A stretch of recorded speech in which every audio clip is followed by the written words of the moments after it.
What's going on, guys, and welcome to episode 445 of #AskGSM here today for Wednesday, June 8th, 2022. I am Graham GSM Matthews. Hope you guys are doing well and having a great week so far. If you want to send in a question to the show, you could do so by tweeting me on the Twitter machine at WrestleRant with the #AskGSM. Find me on Facebook as well, facebook.com/Graham.GSM.Matthews. Drop a comment on the post I usually put up on Tuesday nights, if not on the wall itself. And last but certainly not least, drop your question down below in the comment section on this very video. I'll include your question in next week's edition. So we'll get right into it here today for episode 445, starting with Cade Brown, Cade B from YouTube. Their question was, they sent this in last week.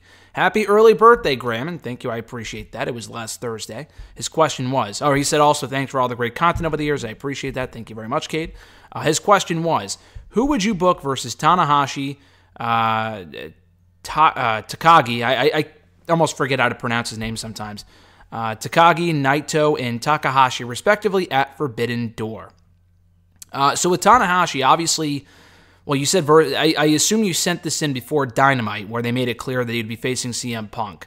That match is no longer happening. Punk got surgery, obviously, on Friday. Or not surgery, but announced on Friday he would need surgery, I believe, for whatever injury he suffered, and is going to be off Forbidden Door. Unfortunately, we're going to have a new interim AEW World Champion crown starting tonight. The champion won't be crowned tonight. They will be crowned at Forbidden Door. But the process begins tonight with the Battle Royal, and the winner of the Battle Royal faces Jon Moxley in the main event later tonight, with the winner of that match facing the winner of, I forgot who it was. It was Tanahashi and someone else. Tanahashi's obviously winning at that Dominion show to face the winner of tonight's match, tonight's main event on Dynamite at Forbidden Door. I assume it comes down to Moxley and Tanahashi. Moxley will probably win. It'll probably be Tanahashi and Moxley at the pay-per-view. Someone like a Danielson versus Tanahashi would be great, but I think they have other plans for Danielson at that show. Takagi, I don't know. He's been great. Anytime I've seen him in action over in New Japan, and as you guys probably know, I'm not a frequent viewer of New Japan, but anytime I've seen him in action over there, he's had great matches, and he's really stood out to me. So I'm not sure who he faces. I did actually a whole mock-up card, a whole kind of a dream fantasy booking scenario, and most of those matches are not happening with Punk being out and Ibushi and Omega probably not being back in time. Ibushi just isn't it has a different status entirely, but his injury status also is a factor in why he won't be on that show. Omega probably will not be back in time for that show. Unless he comes back tonight, I don't think he'll be at that show. It sounds like he's still recovering from his injuries and whatnot and surgeries and whatever. So we won't be getting him on the show. I forgot who I put against all those people you mentioned. I may have said Naito versus Andrade, just given their history in the Ingobernables de Japón stable over in Japan. So I would probably do that, especially now that we have Rush in AEW as well, who also has history in Los Ingobernables de Japón over in Japan. So I would do probably that match. Takahashi, I don't know. I would probably do some sort of not cruiserweight matchup, but him against someone like a Darby Allin, I think would be really, really cool.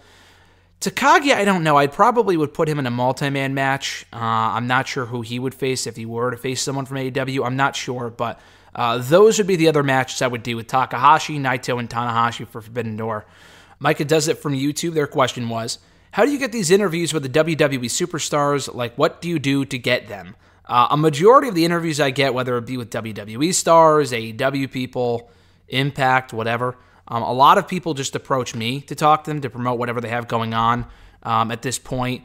It really started out with me it's a long story, but to make it short here, just reaching out, making connections, knowing the right people. I can't really give you one specific answer, but I'm very fortunate to be in a position now where people are reaching out to me with opportunities to interview so-and-so person, whether it be a sports athlete, whether it be a celebrity, movie star, TV star, actor, whatever, wrestler, among other people. So I've been very fortunate over the last couple of years, specifically since 2020 was really when I got the ball rolling with that sort of stuff. And here on the channel, and in the last, since, April of 2020, over the last 26 months, I've been able to do 200-plus interviews with a lot of different people from, again, wrestling, television, movies, and stuff like that, entertainment, sports, which I'm really fortunate for and I don't take for granted. So it's cool. I can't really give you a specific answer, but it's kind of a boring answer. But, people at this point just kind of reach out to me to interview whoever and to promote whatever, and it's an opportunity most of the time will not turn down. If I am approached with an opportunity, I pretty much take every opportunity that I'm offered, as long as it's something feasible, doable, something I think is cool, it would make sense to do, and I'm not wasting my time doing. For the most part, I will do it, and for the most part, it's always great. So it's a lot of fun, and I'm very fortunate. No L from YouTube. After last week's AEW, where would you rank MJF's promo and wrestling shoot promos? Probably of all time, I would assume they're asking here. Towards the top. I mean, that promo was amazing. I know we're still a week removed from it. People may try to tell you, oh, it was overrated, it wasn't as good as people were trying to make it out to be. It really was an amazing promo, and I would put it up there with the CM Punk one as one of the best shoot promos, shoot promos, whatever you want to call it, in recent wrestling history, if not of all time. I can still remember how I felt after watching that first pipe bomb promo on June 27, 2011, 11 years ago, thinking it was real. Now, I knew after this MJF promo that this was not real. I mean, obviously what he said was real, but the fact they had him go out, I really thought Punk was suspended, and everything he said was off the cuff, and he was done, and all this other stuff. With MJF, it started out as a shoot, the whole situation with him, teasing that he wouldn't be at Double or Nothing behind the scenes. Nothing they ever acknowledged on television until last week. But the whole drama with Tony Khan and everything, if you follow the reports and the dirt sheets and stuff like that, which at this point, compared to 11 years ago, is very hard to ignore. I mean, you see it all over social media. 11 years ago, it was a lot harder to come by. And you would kind of have to go out of your way to find this sort of information out and what was going on with Punk behind the scenes. So it came off as more shocking. This was shocking in how great it was. I mean, MJF is one of the best in wrestling, period, as far as being a talker. Just being the best, honestly, just in general, in every aspect. I mean, the guy's great, but it was a fantastic promo. It's really all about the aftermath, how they handle it, where do they go from here. But I thought it was a phenomenal promo. It's made me excited to see where they go next with it, starting tonight on Dynamite. And the fact they kind of took the extra steps in removing him from the intro and taking his merch off the website and taking his profile off the website, off the roster page, was very well done. And that's the attention to detail I like from angles like this. So I thought it was great, and I'm looking forward to seeing where they go with it from here. Next question comes from @Humir0287 from Twitter. They sent this on Friday. Thank you, Humir, for the belated birthday wishes. I appreciate it. His question was, do you think Ruby Soho has become the Dolph Ziggler of the AEW women's division? I went on a lengthy rant about Ruby's loss at Double or Nothing last week here on Hashtag on WrestleRant Radio with RJ. It was fucking dumb. It was really dumb. And I know she won on the subsequent Dynamite on Wednesday of last week in the tag team match, and she beat Britt. Who gives a shit? She never wins when it matters most. And maybe she'll beat Britt in a rematch coming up on TV or something. Who knows? But at this point, it's hard to care. Is she the Dolph Ziggler of the AEW women's division? No. I mean, Dolph is another level of just apathy. And the guy's recent run in NXT I thought was very good. But when he came back on Monday, and I love Rude, but when he came back on Monday, feuding with fucking, who was it, MVP and Omos, who gives a shit? I mean, honestly, who could possibly care at this point about almost anything Dolph Ziggler is involved in on the main roster? That's just not due to his lack of talent or whatever, but more so due to the fact that they just don't know what to do with him and his booking over the years and how bad it is and whatever.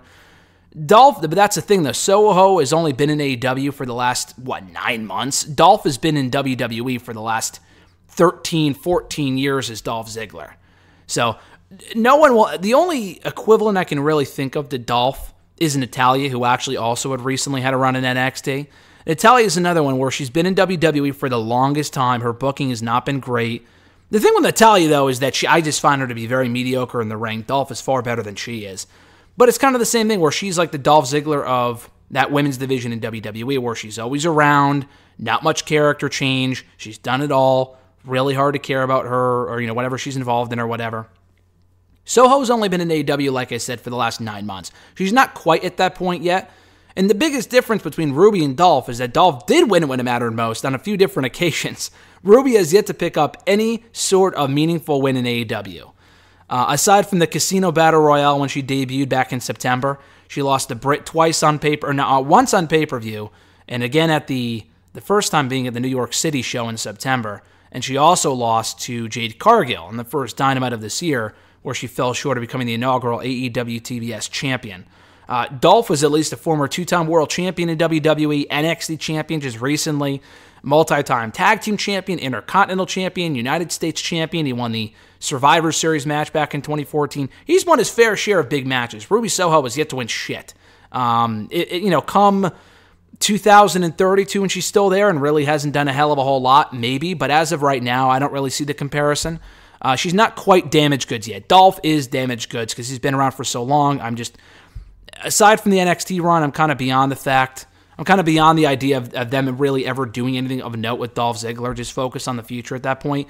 Ruby Soho has a lot left to offer, and you still can rehabilitate her booking and whatever. So she's not quite at that point yet. Next question from Reborn again, John Retland from the Twitter machine, also on YouTube Real Honestly with John Retland. Check out his show. He does great work. Quick note here, as I've done before, and I'm just fucking busy lately, but I have yet to put together the questions on a document for this video, and I'm not going to do that until after I'm done answering your questions here now.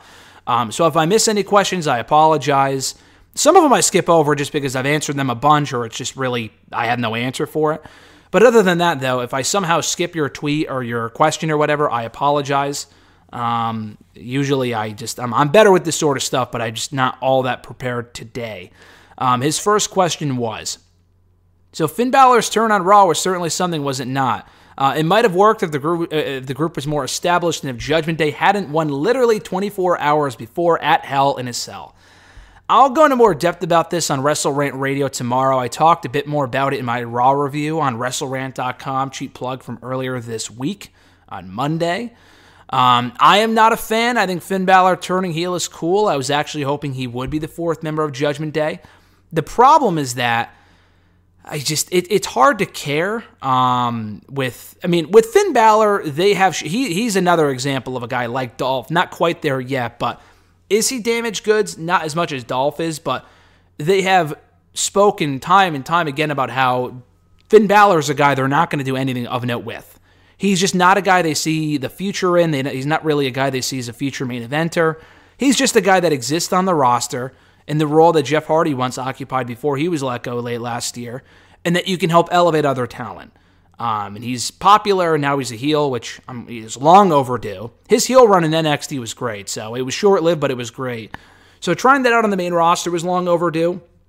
He's been doing the same thing on Raw and SmackDown for ages now, so I'm in favor of that, but just the idea of taking something that was Edge's idea and giving him his own faction, giving him the people that he wanted, and Damian Priest and Rhea Ripley, people he probably handpicked to be in that stable, I just don't fucking understand that at all. I just don't. To take him out of his own group, and I know a lot of other people, I know you including John, we're not a big fan of the group, I get it. I'm not a fan of the supernatural elements of it, which we haven't seen in a little while. But that's the thing, though. We haven't really seen a hell of a whole lot of that lately. I don't think Edge was in favor of that shit. That's the direction WWE apparently wants to take the Judgment Day in. Edge was not on board, so they took him out of the group and put Finn Balor in there instead. If we're about to get some supernatural bullshit with Finn Balor as the leader, the group will fucking fail. Say what you will about the group already and what it's been, what it hasn't been, whatever. I get that, the mixed criticism, but it will universally be despised if they go forward with the supernatural route with this group. It will fucking fail. Because that shit in today's WWE just rarely works. The Alexa Bliss stuff was bullshit. Some of the stuff they did with The Fiend towards the end was fucking dumb. A lot of the stuff they do in the supernatural end of things just is not good. It could work, maybe, with the right elements and production and stuff, but their execution of it is just rarely ever good. So I don't have a lot of faith in that regard, but yeah, I don't know, man. They were building momentum, and even from a storyline standpoint, it just makes no sense. For Finn to turn heel, it makes sense, because the guy's the ultimate loser on that roster right now. The problem is that it was Edge's group, and Edge has, handpicked the people. He's cut all the promos, shitting on people, calling them sheep and whatever, calling the fan sheep and whatever and stuff like that. To have him go back to being a babyface already after a 3-month heel run, to me, just makes no fucking sense. It's stupid. Why would Rhea and Damian blame Edge for their shortcomings if there are no shortcomings, if there's no shortcomings to complain about? That's the problem. They were talking about, Edge is holding us back. They've literally won under Edge every fucking time for the last 2 or 3 months. So that I don't really understand. Nothing about this whole angle I understand. I'm definitely in the minority on this. Other people will disagree. I get it, whatever. I think this is a step backward for the group. And when they start doing more supernatural bullshit going forward, I'll say, look, I told you so. It was worth the run for Edge as a heel. I know it's not everyone's favorite thing, but Edge had been doing the same thing as a face since he came back 2 years ago. Switching it up, giving him a darker edge as a heel, I thought was great. He had good matches. The promos were good. The Rhea and Damian were benefiting from it. So, again, I don't understand the logic in blowing that whole up and blowing that whole thing up and putting Balor in that spot instead. I just think that's incredibly fucking dumb.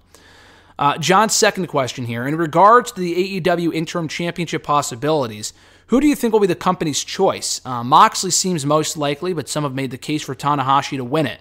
I don't know if that would work due to his commitments to New Japan Pro Wrestling, especially in the upcoming G1. So that's what I've heard as well. Honestly, I would just say fuck it and put the title on Tanahashi. I think that'd be cool. The problem is what you just said, John, and that the G1 is coming up, and I highly doubt New Japan's going to allow Tanahashi to stick around in AEW for the next few months.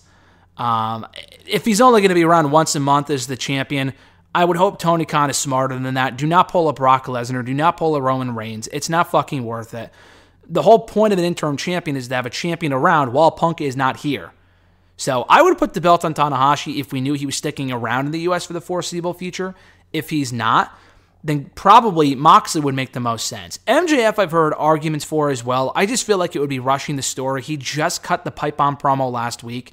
I know Punk won the WWE title within a month of cutting that promo, but he already earned that title shot at Money in the Bank 2011 before he cut that promo a week after earning the title shot. So to then thrust MJF in the title picture when he's not even supposed to be on the roster, I mean, it has my attention if they do that. I just feel like they can drag that story out a little bit more and do something completely separate with MJF and do not intertwine the two. Have MJF do his own thing. Take him off TV entirely, I don't know, but don't have it mix in with the world title stuff just yet. I would hold off on that. I just feel like it'd be way too soon, but that's just my opinion. If it's not him, I mean, Adam Page is another option. I know I haven't seen a lot of people mention that. Giving the belt right back to the person who lost it obviously isn't ideal. But the thing is with Hangman, though, where he could go on to become a full-fledged heel as the champion, whereas before he was a babyface champion. That, I think, would be interesting. Hangman's facing David Finlay tonight, so I don't think he's going to be in the Battle Royal and win the Battle Royal if he's facing David Finlay. I'd find that very hard to believe. My money currently is on Moxley. Maybe Danielson wins the Battle Royal. We get Danielson and Moxley tonight. I think Moxley won. Danielson going on to win the championship would also be awesome, so that's another possibility as well. I would go Page, Moxley, or Danielson. MJF works as well, like I said. I just don't know if I'd go in that direction quite yet. I would love to see Danielson as champion right now, because him and Punk, when Punk comes back, would be amazing. And that would also mean we get Danielson and Tanahashi at Forbidden Door. So sign me the fuck up on that. I think that'd be cool. I don't know if they'd actually do that, but that's my current thinking. That's my current thought process as far as what they do with the interim championship. John's third question here. On the heels of a messy In Your House, what do you think NXT 2.0 can do to gain momentum? I thought the show was solid. I thought the other specials they've done, like Halloween Havoc and War Games and even Stand and Deliver, were better shows than what we got on Saturday. But I've seen far worse shows from NXT 2.0 on the weekly product. The special on Saturday I thought was perfectly fine for what it was. What can they do to build momentum? Just build more stars. They took away all the established people. They either fired them or called them up or whatever, or they left on their own. So at this point, it's more a matter of, I don't know. I'm just thinking maybe they could just build more stars, like I said. Continue to build off of the Carmelo Hayeses and the Solo Sikoa and people like that, and the Braun Breakers of NXT, and people along those lines, the Grayson Wallers, Tony D'Angelo's. Continue to capitalize off the momentum of those guys going forward. I think that would just make the most sense. Just because they're already not established, but they've already gotten the momentum. Continue building new stars. Nathan Frazier is great. Roxanne Perez you have there now. She's also very good. So continue to build new stars. And I thought Tuesday show last night was fine. I thought it was a perfectly solid show. Honestly, better than most Tuesday night shows they put on nowadays. But just continue to create better, compelling storylines, focus less on the bullshit, and get people to get invested in the weekly product. I just don't see that happening with the current roster they have. That's just not the vibe they're going for, is to put on this great weekly product. They're going to determine whether someone's ready or not. Like, oh, they're great, let's push them, or they're terrible, let's fire them. Like, there's no middle ground with them, it seems, which is very weird. But, I'm curious to see what they do with the new Fabian Eichner gimmick, whatever that's going to be. I'm digging what they're doing with Santos. Santos is great. He's kind of one of the few established people left on that show. I like Pretty Deadly, the Creed brothers, Diamond Mine storyline I'm liking. So, I'm not saying it's a good show, but they are doing better things lately than they have in the past as far as getting me engaged in the weekly product. Just keep that going. It's not going to be, if the original NXT, before they did the transformation into what it is now, struggled to build momentum and become a hot show, this show will be far from what even that was. And that wasn't a hot show either. So I wouldn't worry about, it being a must-see show. Just kind of rid the stench of it being a bad show. Focus less on the bullshit. Focus more on the people that make the show good. People like I said, Carmelo Hayes, Braun Breaker, Solo Sikoa, Grayson Waller, and bringing people like Apollo Crews to work with the newcomers. I think that's cool, and I thought seeing Apollo Crews last night was awesome, so we'll see where they go with that going forward as well. At Iwagoon91, their question was, what is your favorite AJ Styles match? It's a good question. I actually bought a AJ Styles compilation DVD from TNA like 6 years ago, and it's really fucking good. It has all the best AJ Styles matches in TNA, and there's a lot of them. My favorite AJ Styles match, period, would probably be John Cena SummerSlam 2016, partially because I was there, but also because the feed was so fucking good. It was an amazing match. AJ won clean. I would argue that was really the turning point for him in WWE. He already had good pay-per-view matches before that with Roman Reigns and Chris Jericho, but that win over Cena, the clean win no less, was really what cemented AJ as a star on the rise and led him to winning the WWE title a month later. So I would say the Cena match from SummerSlam is probably my favorite. I love the Nakamura match, not from WrestleMania, although they had good matches in 2018. The match at Wrestle Kingdom 11, or 10 rather, in 2016 was on another level. I don't watch much New Japan, but I watched that match. Fantastic match. I did a whole list, I think, on WrestleRant.com years ago, my favorite AJ Styles matches, but those were among them. His match with, I may have said this at the time, but his match with Nick Aldis, formerly known as Magnus in TNA. It was the finals of the Bound for Glory tournament, Bound for Glory series. This is way back when in 2013. I absolutely love that match, just given the circumstances and the crowd, and they had great chemistry. I thought that was a really good match. There's a lot of really good AJ Styles matches. One from almost exactly 10 years ago, him and Kurt Angle versus Bad Influences, Christopher Daniels and Frankie Kazarian. Also an amazing gem as well for the tag team titles. But yeah, my favorite all-time AJ Styles match would probably be the one with Cena from SummerSlam 2016. And the Boneyard match is also quite great too, from SummerSlam, or rather WrestleMania 36. Let's see. His second question, do you think that Jon Moxley and Hiroshi Tanahashi will face off at Forbidden Door? I mentioned this earlier, but I think so. His third question, do you think Cesaro will return to WWE? I don't know. The thing is, and I said this to someone a few days ago, I'm hearing the rumblings of him and Bray Wyatt coming back. I honestly think it's likelier Bray Wyatt goes back, because I just don't think there's really a place for him elsewhere in wrestling. Not that any promotion wouldn't benefit from having him around, but there's no spot for him in AEW. The best I can think of is just putting him with the Dark Order, but there's enough people in, first of all, who are a fucking loser faction at this point, and who could possibly care about that, but they have enough people they're not doing enough with, so I'm not really sure that would be the best route. Him and Impact would be great. I just don't think they can afford him, so the last real option, I don't see him going over to Japan, so the last real option is him going back to WWE. Cesaro could really go anywhere he wants. Him in New Japan would be fucking awesome. He could be in AEW's Ring of Honor. He could be on the AEW roster. He can go over to Impact and have matches over there. The thing with Cesaro, too, is that he also trademarked the name Cesaro. Not the spelling of it, but the CSRO spelling of it. I think he actually used to have it on his jacket or whatever when he would come out to the ring in WWE. So I'm thinking, did he trademark that? For what reason if he was just going to go back to WWE? Did he not know a few months ago when he put in the trademark application for it that he was just going to go back, or he thought that he might be doing something else, but the money's not there, and WWE might offer him more money. That's why he was holding out for more money. I don't know. I could definitely see him going back, and they can use him right now, but the problem is, would they actually do anything with him? We say to ourselves, oh yeah, they need the talent, but it's not like Cesaro left a year or two ago.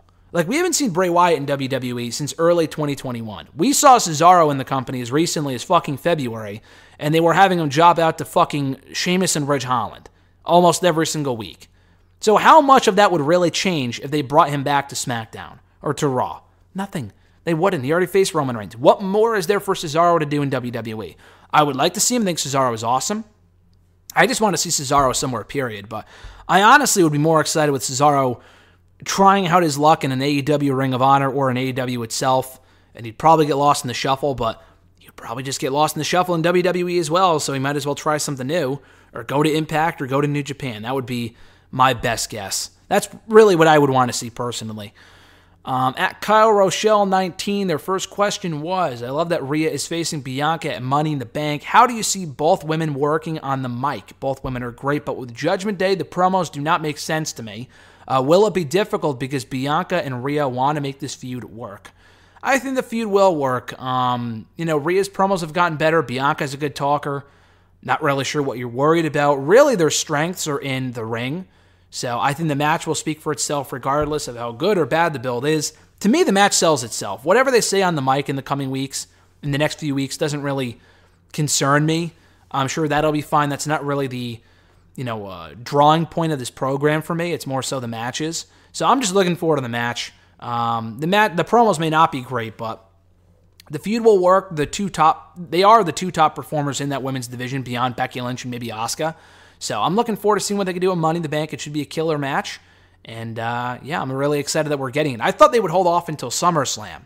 And they could always do a rematch at SummerSlam, but I thought they might do another filler opponent for now and then save this for SummerSlam with the first ever encounter on the main roster on a major pay-per-view. But it's fine that they're not. That's okay. As long as the match of Money in the Bank is just not a one-off. I feel like doing a one-off and then moving on from there would be a mistake. I think it really should be ultimately Rhea Ripley who takes that championship from Bianca Belair, in my opinion. Kyle's second question.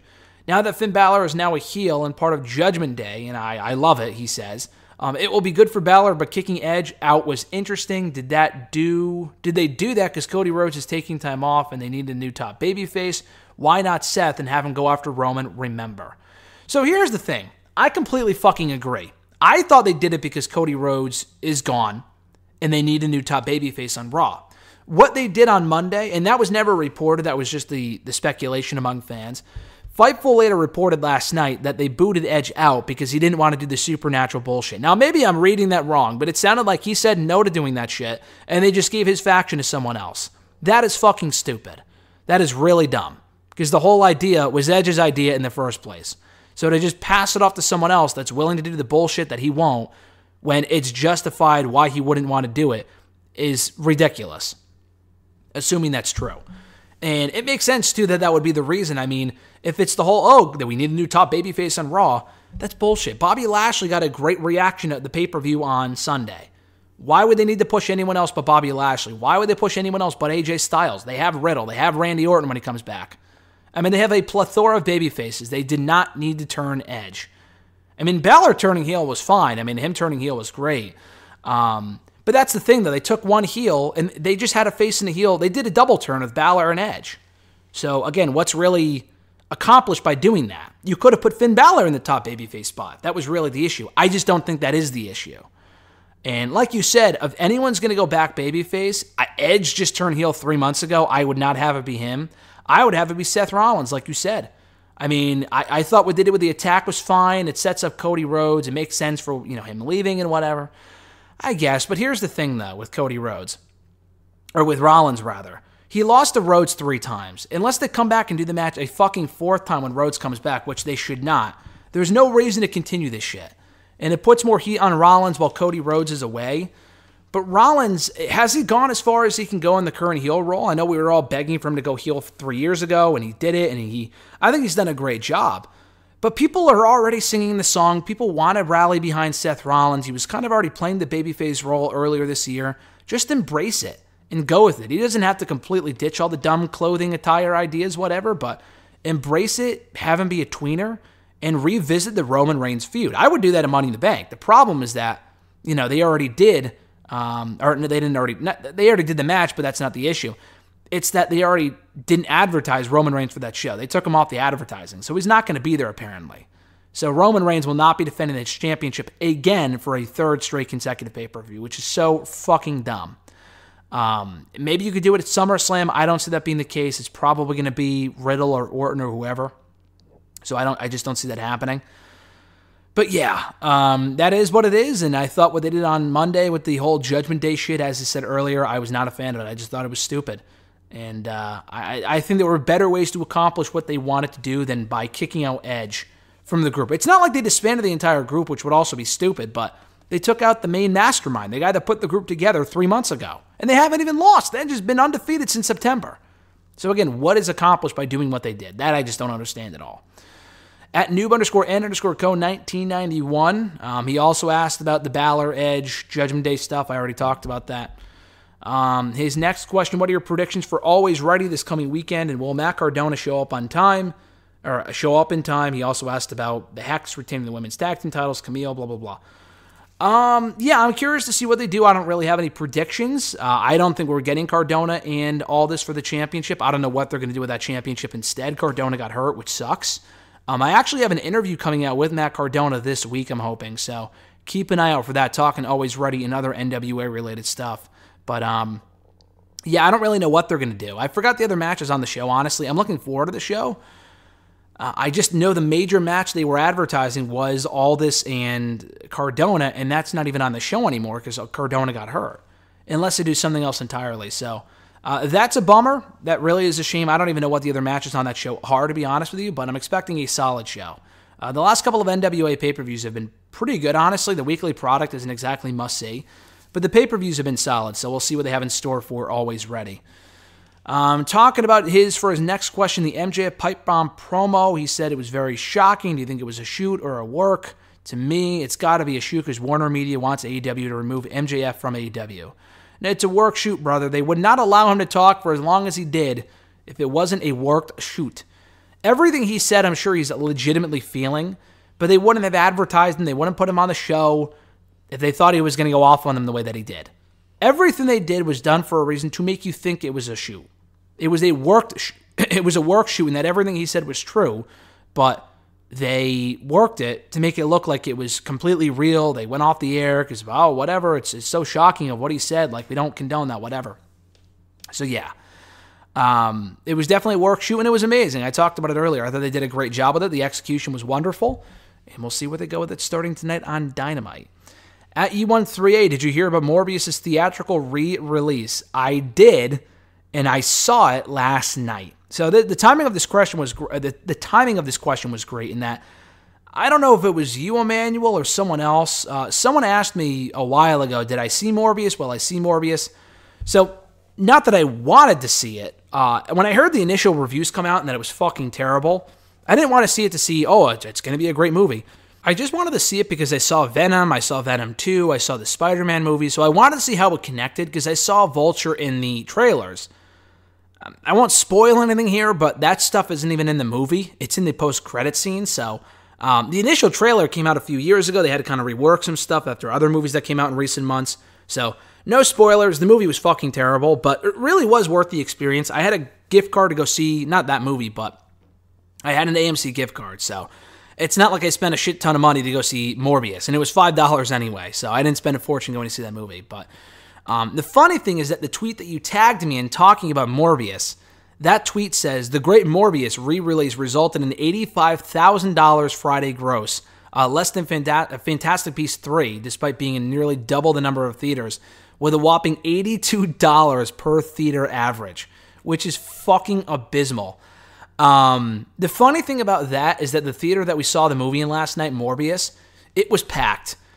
Largely with like high school males and young adults and probably late teens, early 20s going to see this movie just for the meme. The meme literally made them money in this movie theater. Like every seat was packed. And granted, it was like probably a 50 seat, theater. There weren't a lot of seats in there, but almost every single one was sold out. And it was for $5 a ticket. They probably made a shit ton of money for 50 seats.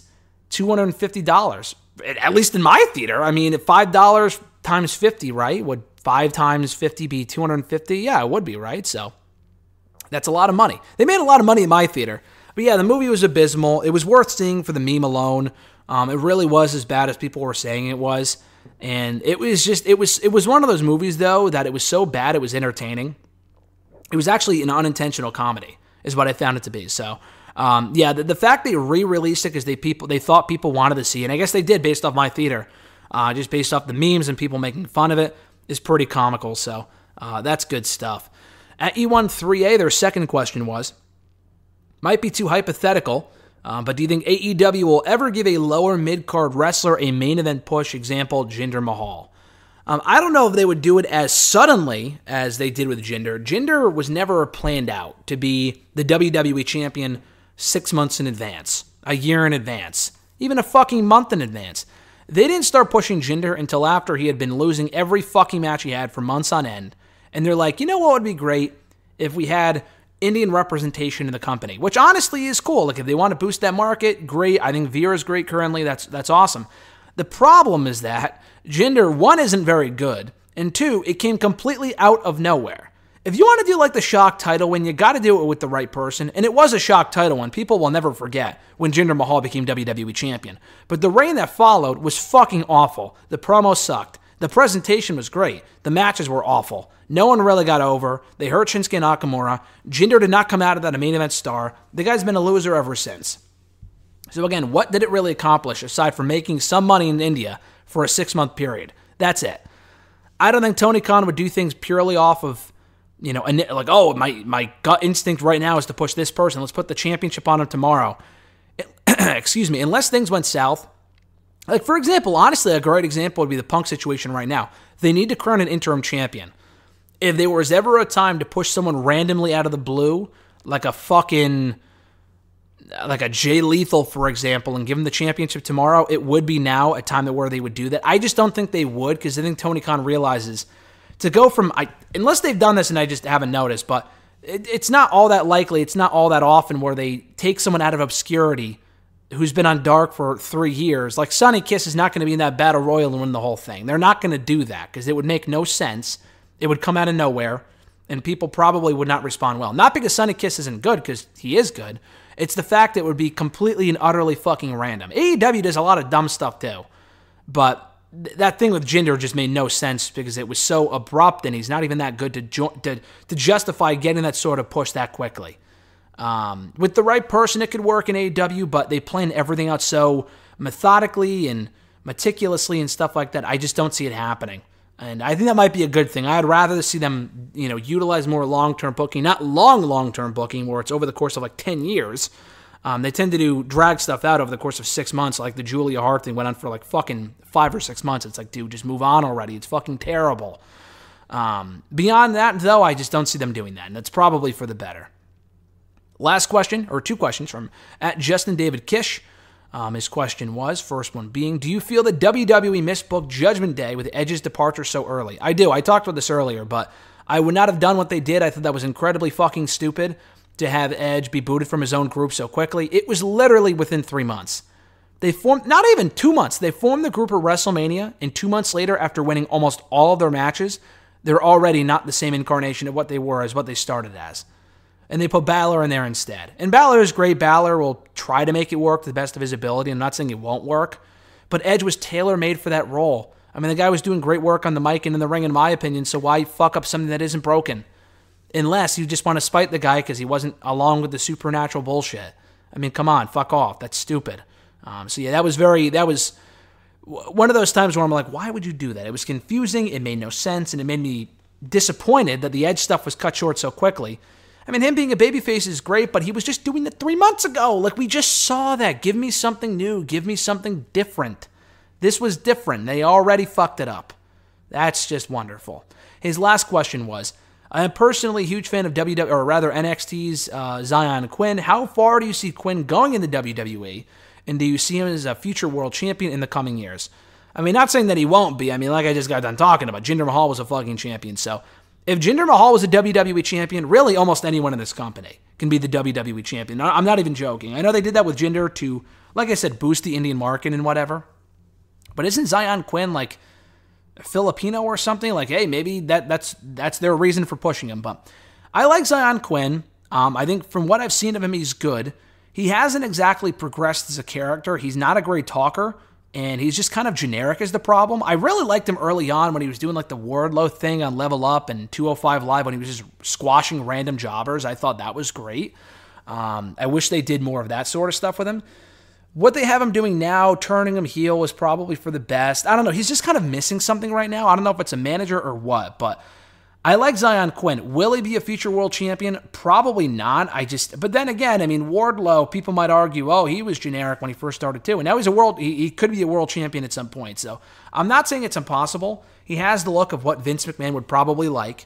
He can't talk for shit, but, give him a manager, develop the character a little bit more, make him look more dominant, and kind of tap into that, and maybe you might have something. He's not completely not even damaged goods, but someone that's like, okay, why are we even bothering here with someone like a fucking Von Wagner? Who gives a shit? The guy's not that good at all.